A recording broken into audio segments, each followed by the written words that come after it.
CMMS Radio talks about all things CMMS, computerized maintenance management software, focused on maintenance management. It's the people, the process, and the culture that make your CMMS journey a success. Welcome back to CMMS Radio. Now, this is a long overdue episode.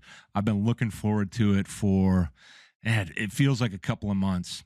This is Ozella Bowman, and she is the Enterprise Solutions Consultant at MaintainX. Now, if you don't know her, I think you need to. I feel like she really has a strong grasp not only on what she does, but also how she delivers messaging. And we did this really, really cool workshop at Reliable Plant out in Reno, Nevada. And that was last month. I mean, it's getting close to like 6 weeks, 7 weeks ago. And when I met Ozella in person, I was like, wow. I mean, she was just like meeting her online because we had all these meetings to get that thing planned out. We did that with weights. We took it from the floor to the board, which means from the shop floor, the factory floor, the manufacturing floor, all the way up to the boardroom. We had a heavy crew, but we came up with this concept of beast mode, and this young lady can turn that on. She's ready to rock and roll. So Ozella Bowman, finally, welcome to CMMS Radio. Welcome. Thank you for having me, Greg. It is an honor. Thank you. I watch a lot of your work, not just MaintainX and the company, and I talk to a lot of different companies, a lot of different industry people, but I love watching the journey. Everybody knows, you got big things going on now, but I want to give a couple of quick shout outs before we jump into this conversation. For everybody out there, I'm sure you've heard of IMTS. That's the International Manufacturing Technology Show. It's one of the biggest shows on the planet. It happens every 2 years. That's how big it is. It's multiple levels. You're probably going to have between 120 and 150,000 people rolling through. MaintainX is going to be there. And to find them in the exhibit hall, it'll be at McCormick Place in Chicago, Illinois, September 14 through 19. It's a whole week. Yep. And they're at number 338794. Go hang out with them. Talk to them. Anybody that's there can chop it up with you. They're not going to try to sell you nothing. They just want to understand what you're doing. So there's that.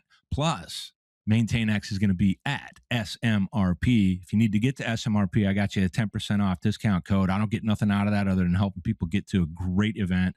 Society of Maintenance and Reliability Professionals, September 28th through October 1st. We got some big plans with MaintainX. We're going to do CMMS Radio After Dark #2, and it's going to be off the charts. You got to hit their booth at SMRP to get access, and they're going to be at booth number 1105 in the premium area. Go over there, hang out, learn some stuff. Ozella, let's get into it about the floor to the board workshop that we ran. And it doesn't have to be perfect, but like looking back, it was kind of a first of its kind for Reliable Plant. They gave us a special 90-minute slot, and it was really tough to pack everything in, but it really felt like it flowed well. How did you feel about it? And this is a two-parter, what was surprising for you? And did you have any takeaways that allowed you to kind of learn something new? Yeah, that was a really special and a really fun workshop. I love being able to actually have that live interaction with our clients, with our audience, right? Meeting folks where they are, or at least as close to it as you can get. And I think what was really special and surprising, in fact, was how prepared people were with questions. Because I attend a number of conferences, and you pick from a list and you show up, and sometimes you have questions ready, sometimes you don't, sometimes you just kind of like mosey into a room to see what you can get from it.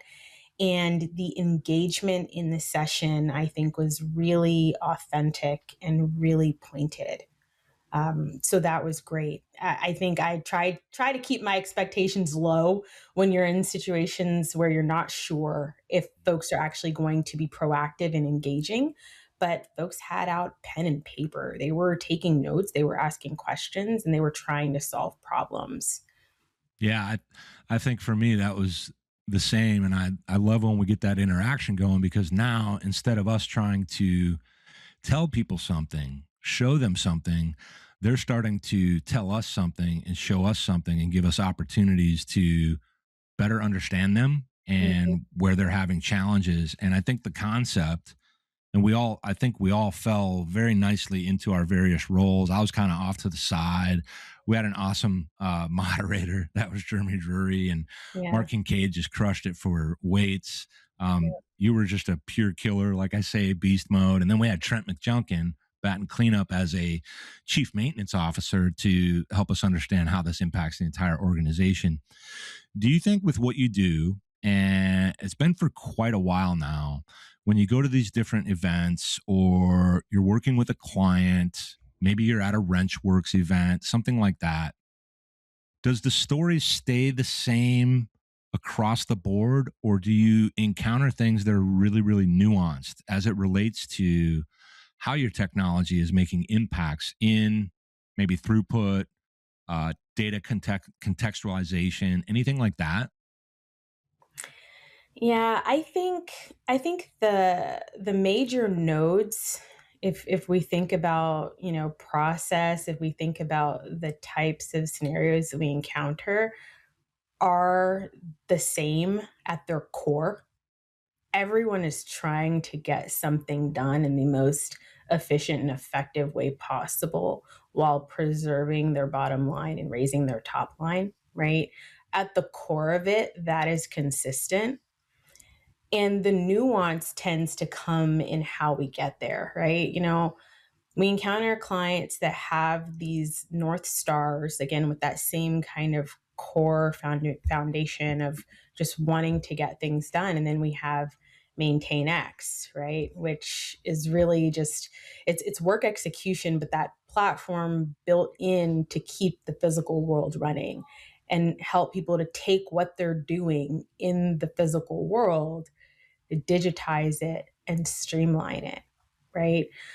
So that thread is fairly consistent, but the nuance in terms of the different industries we encounter, right, and the language that folks are speaking in their respective contexts, that's where that nuance comes in. And so what makes it really fun for me is translating that from one industry to the next and hearing that common thread and picking up a new language, whether I'm talking to, food production or hospitality or facilities, different types of industries.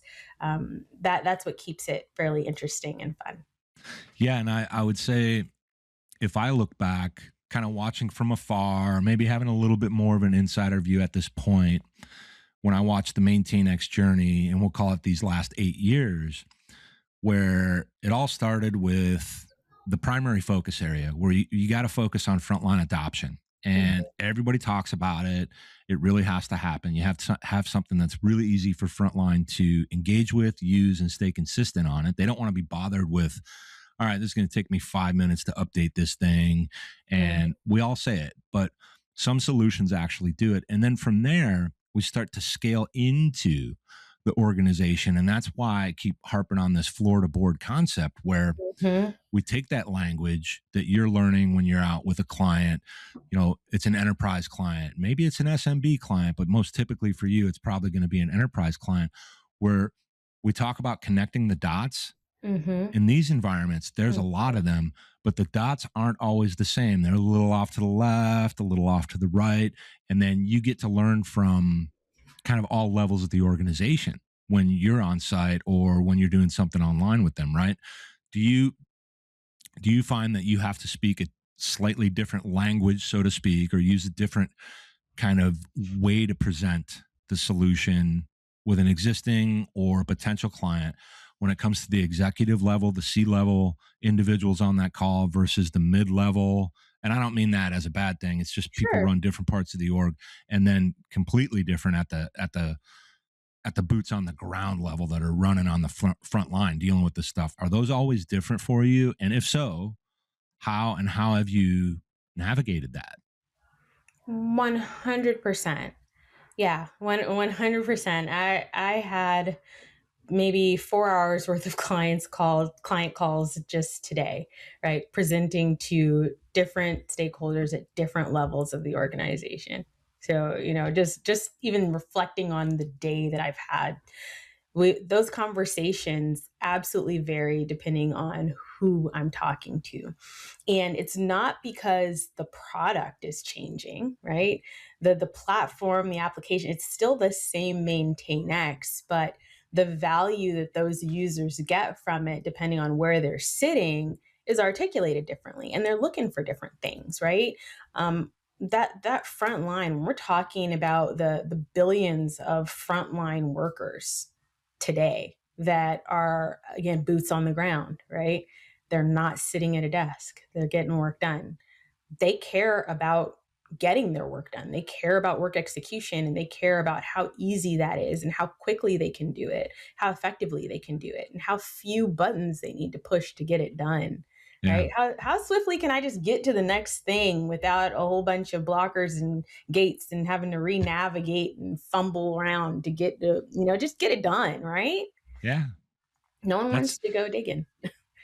well, and it's actually, if I talk to the people I'm just blessed to have exposure to this core group, and I call it the syndicate, and they've really done all this stuff for long periods of time, and they keep learning. But maintenance in and of itself is actually very simple. It's very, I'll go so far as to say, easy if you're doing the right things. It's all fundamental.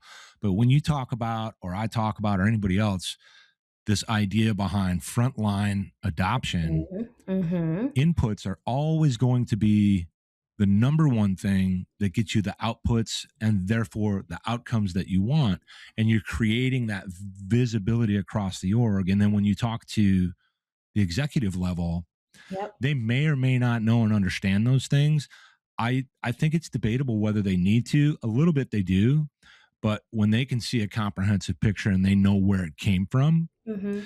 they're not Mm-hmm. just bought in, they're understanding how it's connected to the entire organization. I think for all of us, that's Yep. what we want to happen when it comes to maintenance, asset management, distribution centers, all the different environments you talked about. And we could go on and Yep. on about that. And this For is not sure. a product pitch, folks. For sure. It comes down to one of your colleagues, Britt Bartolini, Yeah. said it best. Yeah. She's very specifically said, and she goes to some different places. I know where she goes. I won't shout them out now, where Sure. it's a constant engagement with the client. Yep. It is a people thing. This is a people Yes. thing. Maintenance is a people thing. And what Yes. you do is Yep. actually a people thing, and the technology amplifies that. You got it. Oh, spot on, right? So that same work order that we talk about for the technician, how easy they want it to be, and we're talking about the manager, right? We're talking about someone in that mid-tier. They're looking for traceability. They're looking for compliance, right? They're looking for data continuity. Where are all of the levers? And then when you're talking to someone further up the chain, we're talking to corporate, we're talking to executive teams, right? We're talking to people in the boardroom.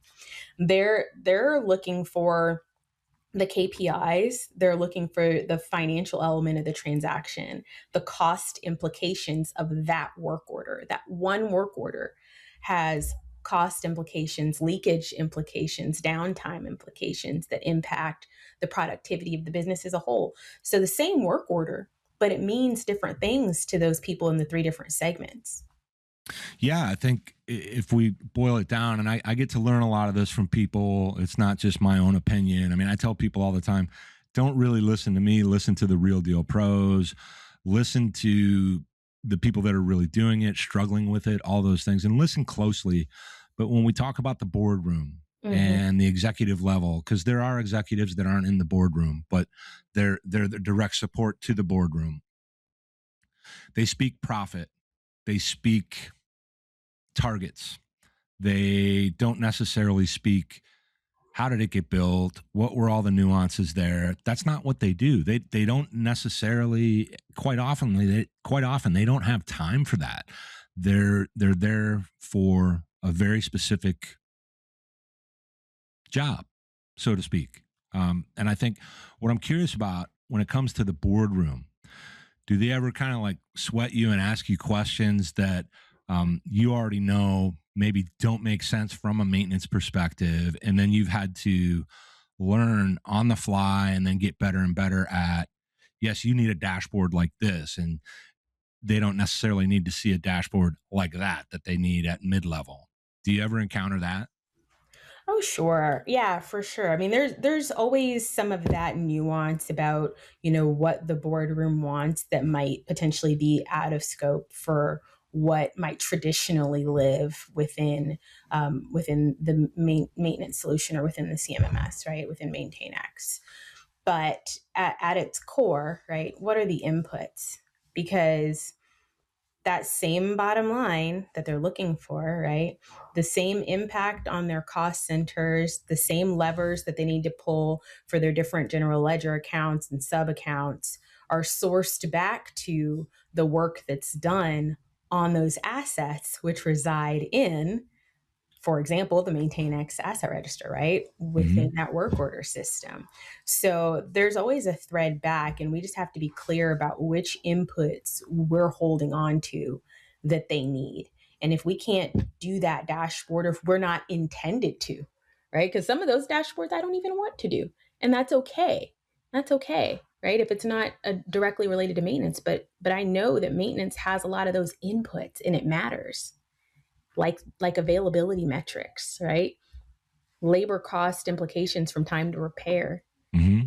right? And we can pass those off and we can make sure that the boardroom has them.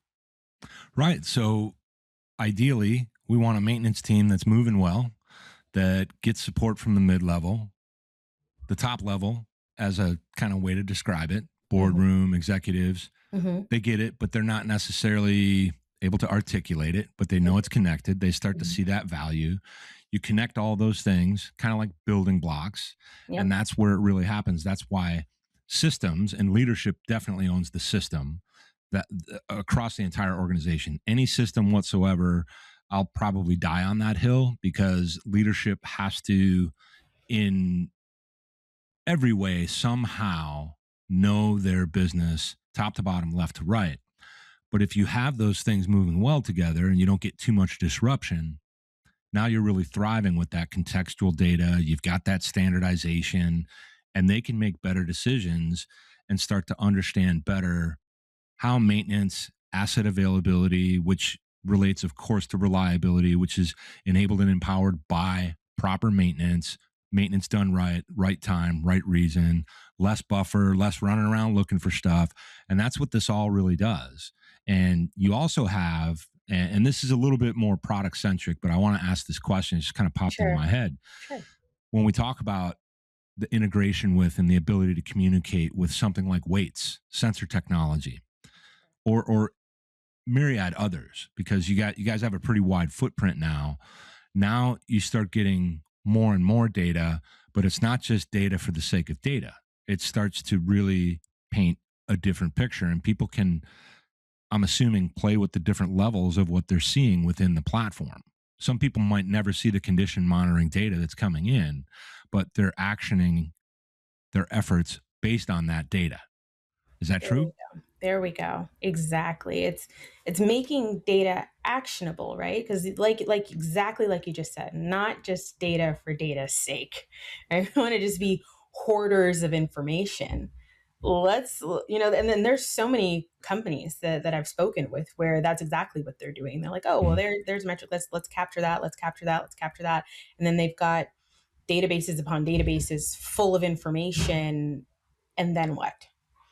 It becomes a punction, excuse me, not a punction, a question mark punctuation, right? Instead of a really clear answer for what happens next. And that was what we were talking about in the workshop, right? From the signal, right, all the way through to execution to insight. So Right. you capture the data, and then what? Whose actions does this data influence? What decisions does this data influence? And how effectively can I make that transformation or transition happen from the initial signal point all the way through to some real material action that has taken place? Well, and it's really that simple. It's kind of complex to get there, but then again, it's not. And the other thing I'm thinking of is how there's a big kind of piece that we call maintenance maturity. Where are Mhm. they on their journey? Yep. Organizations shouldn't be thinking, hey, I'm going to go get technology and it's going to fix all this people stuff. It's kind of the other way around. But within the platform, you always have these options to focus on what you need to focus on now, because it's got that ability to scale with your maintenance maturity when it makes sense. And it also can help you kind of see when you're ready for that next level and maybe bring those sensors in and start leveraging that. Because what we really want are opportunities to focus on the right work and stop doing all the wrong work. Stop running around doing nonsense. I said it before, if you're chasing down parts, you don't know where they're located, you don't know if the stocks are accurate. All that stuff is all we really want. And we don't want to have to think about it, but we should always scrutinize it.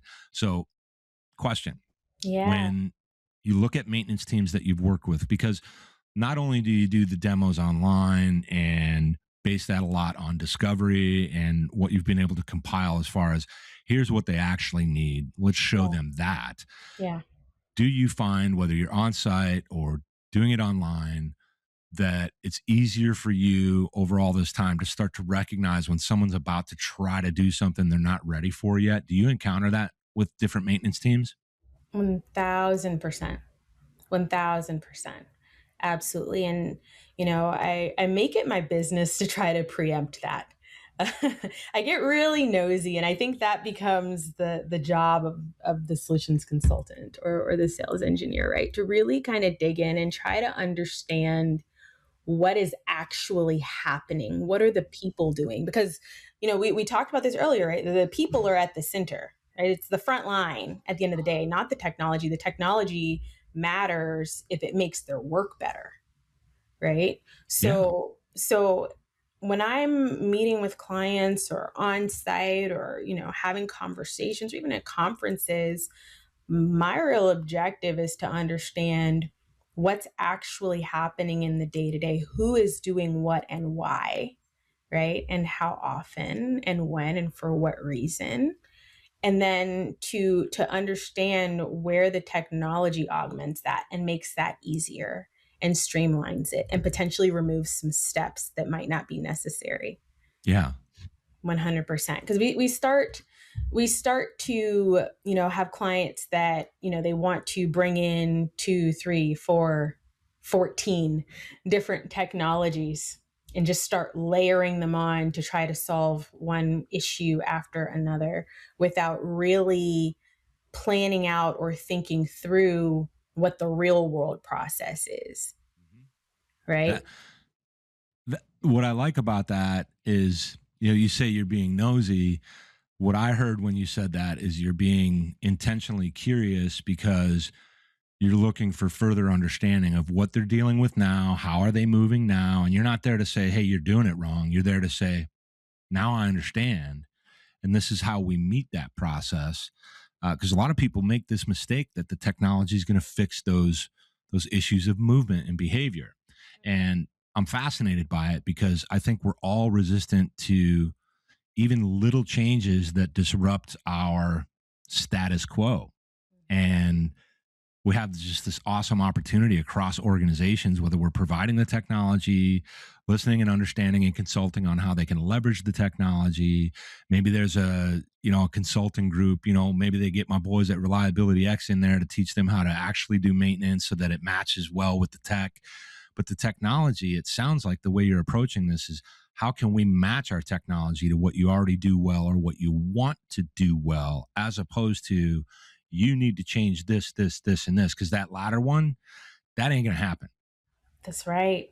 What do you want to do well, right? What are you doing right now? Where does it hurt? And where do you want to do it better? And then let's augment that from there. You have to look at the big picture.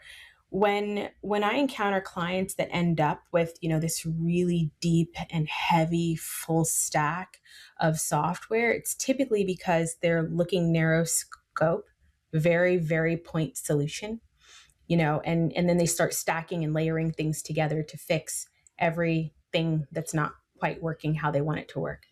Instead of taking that step back and looking at the full picture, right? Look at the entire painting, right? And then figure out where we're going to augment and streamline and bring things together.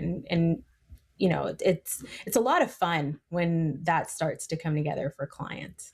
Oh, that I've said that for so many years that what, someone might say, hey, what's so rewarding about helping a client, not just making a sale? And I say, well, what's great about it is when you see them actually leveraging it properly, the technology or whatever guidance you gave, maybe it was some advice, and then it starts to turn that corner and you see it unfold. One of my favorite stories from my past, way back in the Stone Age, because I was in the industry too, right? And we had a client that had a very specific group of maintenance technicians and chief building engineers that were literally irate about having to utilize a solution to track these things, log these things. They felt like they were being watched. They felt like they were being questioned. So what we did was something very elementary. I got a hold of the leader of that particular group. He was, in fact, a chief building engineer for a series of properties. And I said, I have this idea, maybe we could try it. And we were chopping it up about stuff I had done in the past that really related to what he did. Because I wasn't always in technology. I was actually doing some of that work and helping people cover lots of ground on facilities. That's right. And I said, let's do something very specific for your group and see if we can turn this corner. And we did very select training for them, the way they work, the way they think, the way they do, all of that. It was very, very specific.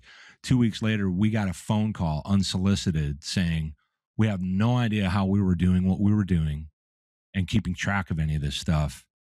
And everybody now loves it. And I said, why? And they said, because you explained why this actually matters and you made it clear that nobody's babysitting us, that this can actually do this, this, and this for us and the organization and the tenants. And when you hear stuff like that, it's like, cool. Because I'm always out here trying to chase down and relentlessly pursue the elusive win-win, because that's what it looks like. That's what it sounds like. That's what it feels like.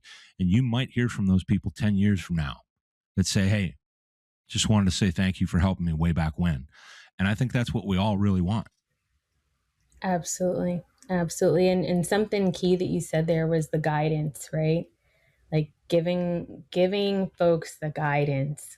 Why does this matter? And that even ties back to the first question that you asked me, right? When we're talking to folks at different points, in different points of the entire workflow, from the beginning all the way through to not the end, but through to the feedback, right? Because once we get all the way up the chain to the boardroom and there's all the analysis happening, it's effectively feedback to decisions that loop right back to the plant floor and impact the day-to-day. So it's one giant loop. But that guidance, to my point of telling them why it matters, showing them why it matters. Right. And that's happening at the people level, but it's also happening with the software, not just an alert for alert's sake, but an alert with clear guidance that tells you what to do with it. What is the clear next step based on this signal that we received? Here's why you need to do this. Here's how you need to do it. And just serving that up. And when people understand that reduces alarm fatigue, as long as you're not getting too many alarms. And instead of, oh man, another one, they might say, oh, I got something I have to look at. That's the thing about information that we get now. It's just, we're getting bombed constantly. That's not even the right word to use. It's much worse than that. We're just boom, boom, boom, boom, boom, boom, boom, boom, boom. And it's like, I'd rather just not even pay attention so I can get some stuff done. But when it's the other way around, and there's value to those signals, those indicators, now somebody can take the action that they already wanted to do in the first place. It's why they're part of this organization at these various levels. I don't care if you're running the big bad spreadsheets for the upcoming board meeting, or if you're out there paying attention to how a machine is running a piece of material through at the right capacity, right? Any of that. I got to switch gears a little bit, because something I really want to make sure we get to today, and also in the interest of your time availability, are there any innovations right now, things that have changed or things that are upcoming that you're allowed to talk about when it comes to MaintainX or anything that's happening in the near term? And I know there's a lot of rules and stuff around that, but anything that I wasn't aware of in the last 6 or 8 weeks that came to fruition within the solution, anything like that? So much coming to bear within the solution. But I think the one that I would really want to couch it on, right? Especially because it's a hot topic across the industry. We're talking about AI, right? We're talking about augmented intelligence, asset intelligence, work intelligence, right? Taking all of the messages, the alerts, the signals, and making them meaningful, doing that in a streamlined and automated way, and then leveling that up, right? Like thinking about AI like a teammate is huge. And that is the posture that we're taking at MaintainX. Very much thinking about, how AI can be useful, how it's an expert colleague effectively for everyone on the team, right? Surfacing the right procedures, surfacing the history, surfacing the who done it and the what comes next, surfacing the parts before the technician even gets ready to pick up a wrench, right? So that's the biggest thing. I think that's the most monumental and the most exciting, being able to capture knowledge before it retires and do that in a smart or intelligent way, right? We've been doing that for forever at MaintainX. That's a big piece of our intention. But leveling that up with that augmented intelligence is top tier. That is the most exciting thing that we're working on from my perspective, and the thing that I get some of the most joy talking to our clients about.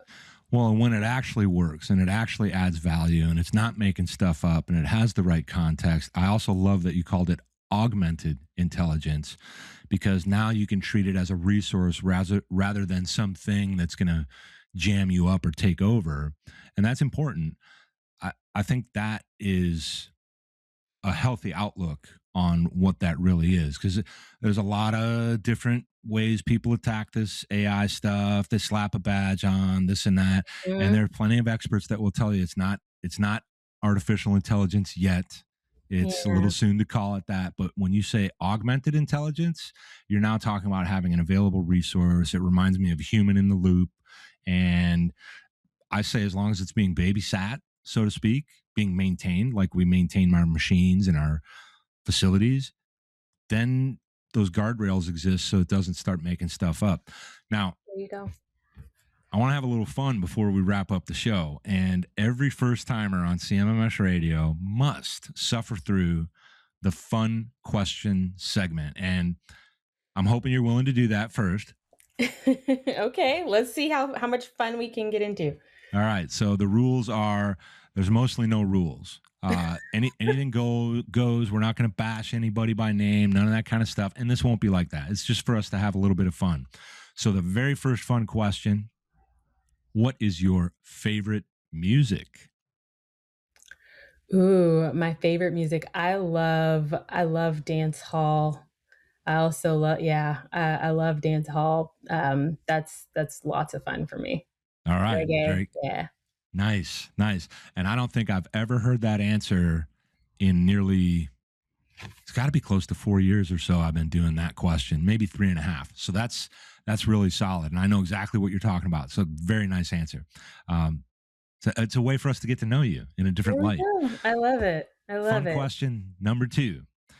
What is your favorite sport or hobby? And if it's a sport, it does not have to be one that you play or played. It could be one that you just like to cheer for and follow and that you just love. Oh, that's awesome. Okay, well, sport, that one becomes easy. I love to cheer for football. My sons play football. My husband played football. So football is the sport that I cheer for. Are we talking pro, college, all of it? All of it. Yeah. Yep. Good, Tackle.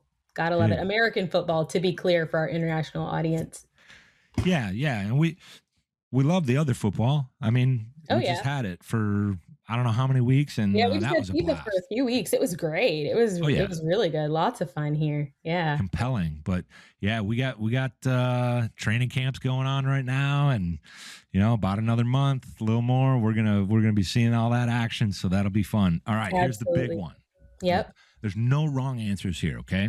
Okay. What is your philosophy, perspective? Is it even a thing when it comes to this concept of work-life balance? When it comes to work-life balance, I'm actually more of a work-life integration. I like I that. think it's work-life integration, right? And I say that for multiple reasons. One, I work from home. So, as you can see, my work and my life are somewhat integrated. Mhm. And there has to be respect to that, and that goes both ways, right? And I also think of it that way in the sense that, like I said, I come from a bit of a football family in a way, and that's very much a family sport. There's very much on the road. There's very much cheering alongside your partner's colleagues, families. You all learn each other. So my husband's teammates or coach mates, etc., their families are all there together, and we're all part of a family in a sense. And likewise at MaintainX, my colleagues have families, and those families grow, and we get to share in that with one another and support each other. And I think, it's only right, at least from my perspective, to have just enough integration to where you're comfortable with the people that you're working with and that you're spending such a large portion of your day with. I like that. And this is exactly why I say there are no wrong answers. It's going to resonate with someone. It's going to make somebody think. And the real reason we do this, whether it's CMMS radio or anything else, is we want to inspire critical thinking. And that does not just apply to our business lives and what we do to earn our way, make our living. So we like coming away with something that's really fun to close out the show. Ozella Bowman, Beast Mode, thank you so much for being here with me on CMMS Radio. It was fun times. Thanks for having me, Greg. It was a pleasure. Anytime. Did you find this episode helpful? Please send us some feedback, suggest a topic, or ask a question. Reach out to CMMS Radio if you need a co-pilot on your CMMS project. Visit CMMSradio.com and use the What's on Your Mind link. Thank you for tuning in to CMMS Radio, your resource for all things CMMS, from selection to implementation, to help you make better choices, learn from industry experts, and have a successful CMMS journey.